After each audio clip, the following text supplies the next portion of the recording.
Hi, this is Alma Katsu, author. Hopefully, if you're seeing this video, you saw the first couple that I made in this AMA series. So I'm going to skip some of the background and just say that I'm doing these to help promote my first spy novel, Red Widow, which comes out on March 23rd.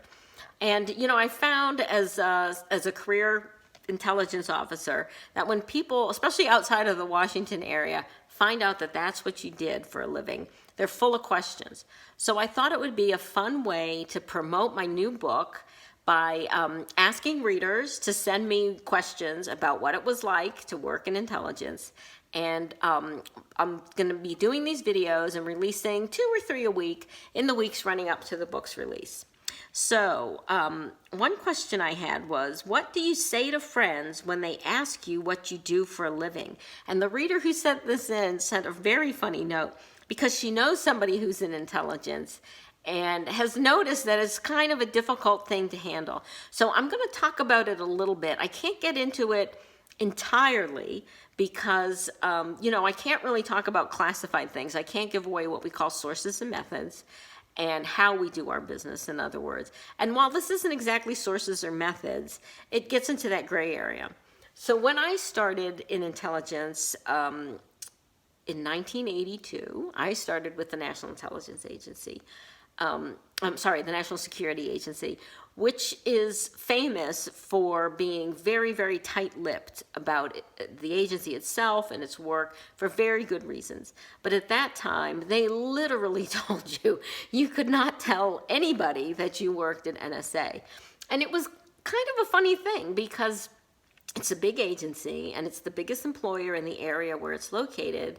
And so they told you to tell people that you work for the Defense Department. And as soon as you said that, people would laugh at you and say, oh, you mean you work at NSA? So I think that's what the reader who sent me this question might be getting at. It's a little disingenuous sometimes, the advice that you get to try to tell people. But generally, you're encouraged to come up with a way for you to talk about yourself that you feel comfortable with. You don't want to look like you're being put on the spot and that you're flustered and that you're deliberately lying to someone. Believe it or not, most of the people who work in the intelligence community love the truth. And we're truth tellers, especially if you're an intelligence analyst, that is your job. And our motto is truth to power. We tell the people, policymakers in a position of power, sometimes things they don't want to hear, but they have to hear so they make the right decision. But then you're put in this position where you go out in public and you kind of have to deflect attention away from yourself so that people don't know you work in intelligence. So like I said, you're advised in advance to kind of come up with a story that makes you comfortable. And a lot of times, it's especially in the DC area, it's just enough to say, oh, I work for the government. And if people press you, you just say, oh, you talk about the field you're in. Oh, I'm a writer. Oh, I'm an accountant. I'm in IT. And usually that's enough for people to get disinterested in you and to walk away. It's only the really determined ones who maybe have a little bit of an idea of what you do who are going to poke at you a little bit. The person asked, does the government provide a cover? That would only be in very specific circumstances. Say if you're on an operation, sometimes they'll give you a cover story.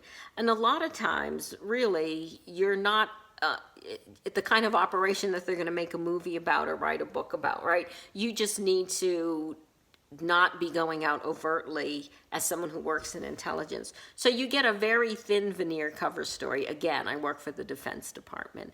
And if somebody presses you, I'm an accountant for the Defense Department, I guarantee you that conversation is not going to go any farther. I know that's not very exciting. There are official cover, and there's a lot that goes into it. There's some great resources if you're interested in looking up a little bit more. You probably heard of Tony Mendez. Tony was in charge of the cover operations for the clandestine service for a long time, and he got outed. He ended up writing a book on his experiences called The Master of Disguise. Tony passed away a few years ago. Also, that movie Argo is based on him. You'll see Ben Affleck plays Tony. Tony and his wife are actually friends of my in-laws. So Washington, D.C. is a small town. Everybody knows each other.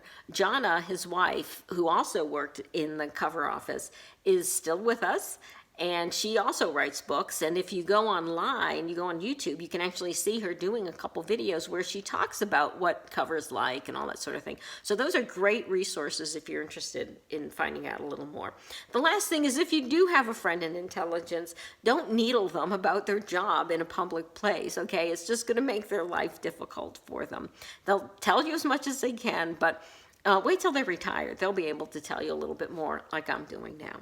Well, if you find this entertaining, and I hope you do, feel free to follow me. You can go to my website, almakatsubooks.com. There's a pop-up window there where you can subscribe to my newsletter. I do a monthly newsletter. I revamped it a little while ago. People tell me it's a lot more fun now.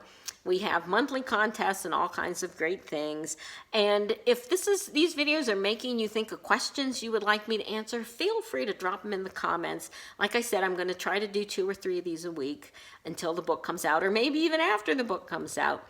Thank you so much for watching. Please like, share, and subscribe. Tell your friends to come by, and definitely keep your eyes open for Red Widow coming out on March 23rd.